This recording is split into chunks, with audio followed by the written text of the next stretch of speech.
శ్రీ గురుభ్యో నమః. శ్రీ అమలాంబ సమేత నిజగురు అనుభవానంద సద్గురు సార్వభౌముల వారిచే రచింపబడిన అచల సాగరము మిత్రకందార్థములు 3వ అధ్యాయము గురు శిష్య అన్యోన్య దర్శనము. 3వ పద్యం గురువుగారు అంటున్నారు: త్రైలోక్య పావనంబగు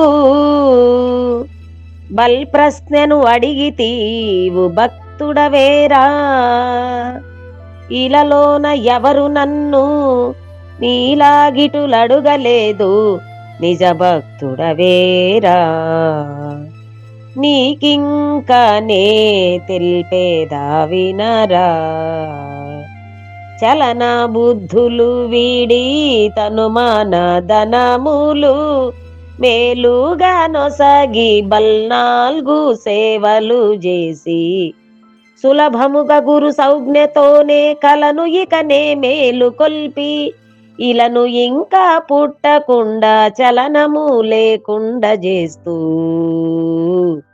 నిజ భక్తుడవేరా, నీకింక నే తెలిపేదా వినరా. జై నిజగురు అనుభవానంద సద్గురు ప్రభు మహారాజ్ की जय।